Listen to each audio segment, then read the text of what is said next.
So you think you know how to go on hold in Savage Worlds. You wait, and then you go later, right? It's simple. Well, what if I told you that's like saying a bishop only moves diagonally? You're not wrong, but you're missing the devastating strategy that separates the good players from the great ones. What if I told you that inside that simple mechanic is the key to shattering the action economy, guaranteeing your hits, and bending the flow of combat to your will? Today, we're transforming the humble hold action from a passive delay to an offensive weapon. First, let's quickly go over what we all think we know. In Savage Worlds, you deal out cards for initiative. The GM counts down from ace to 2, and when your card's up, you act or you go on hold. Holding lets you pocket your entire turn, movement, actions, the works, and use it later whenever you want. The big obvious weakness is that if you get shaken or stunned while on hold, poof, your turn vanishes. And for most people, that's where the thinking stops. Hold is seen as this fragile, defensive, and honestly kind of boring option that you pick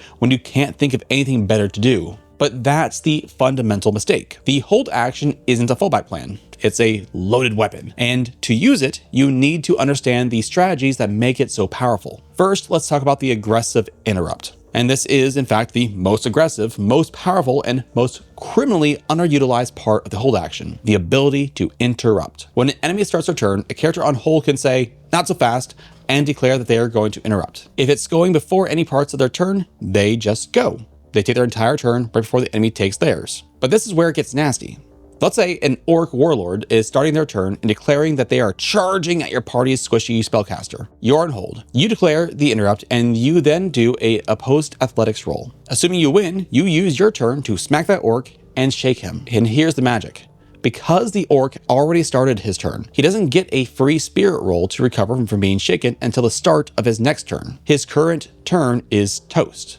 The charge is stopped dead. With this, you can create a stun lock where a prepared hero waits for the biggest threat to act and then just slams the brakes on their entire turn. The next way to use the hold action is to synchronize your attack. How many times has this happened? Your speedy rogue gets an ace on their initiative card, but the party's heavy-hitting barbarian gets a measly 3. The rogue zips in, gets a quick poke, and shakes the enemy. By the time the barbarian lumbers over, the enemy has already unshaken, and it's a complete waste of potential when the enemy was shaken. The hold action is your party's sync button.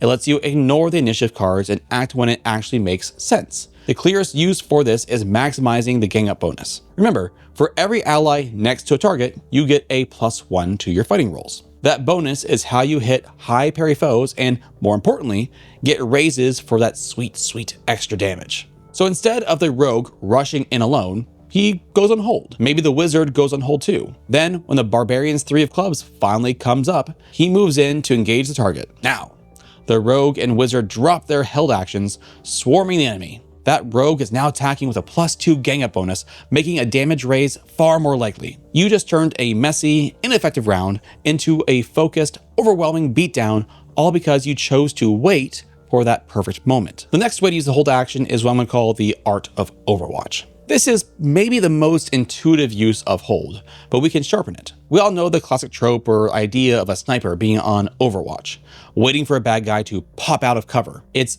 a perfect use of hold, but let's think bigger. Let's think about resource management. Imagine your spellcaster is facing a handful of zombies, but they're all spread out. Dropping a 3 power point burst on a single zombie is a terrible trade, so you go on hold. You watch, you wait.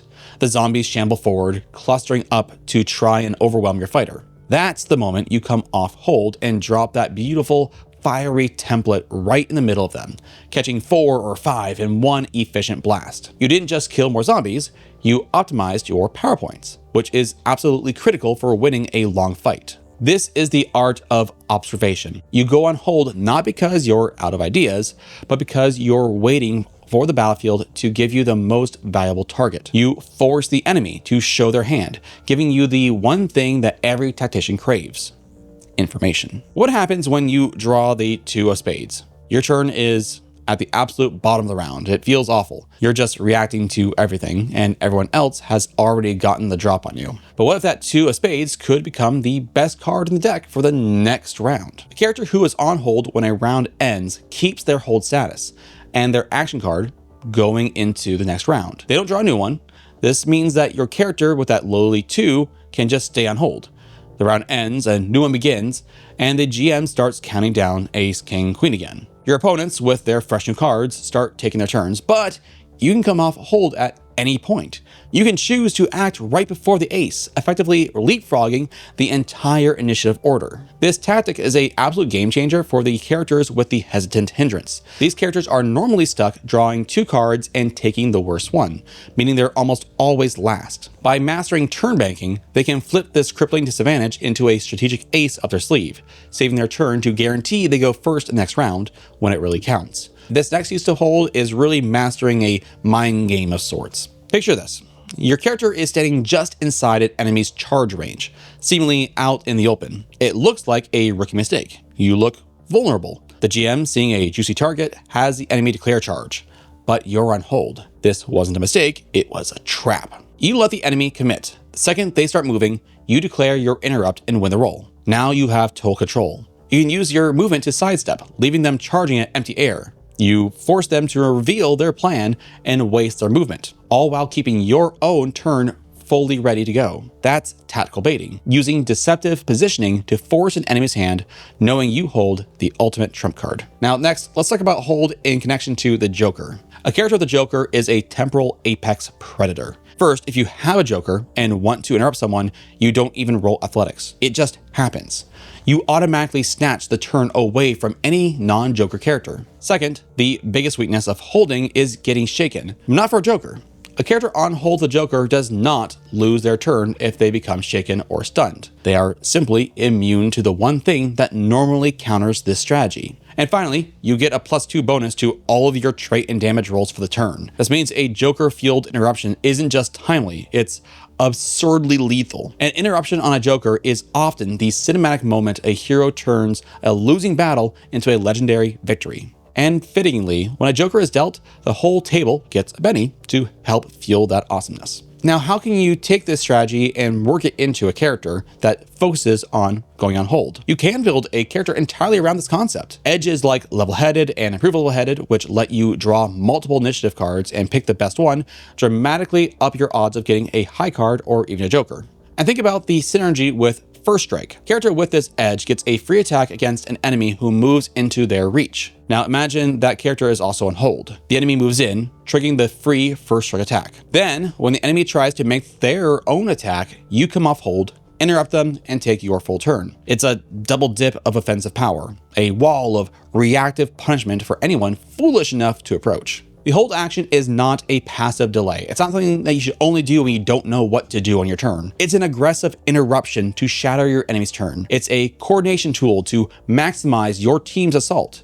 It's patient observation to wait for the perfect shot. It's a way to bank your turn and turn a terrible initiative into a golden opportunity. And it's a mind game to bait your enemy into making fatal mistakes. It transforms the initiative deck from a source of random chaos into a resource you can actively manage. Mastering hold is the difference between playing the game and controlling it. It's how you become a true tactical agent on the battlefield. What's the most clever way you've used the hold action in your games?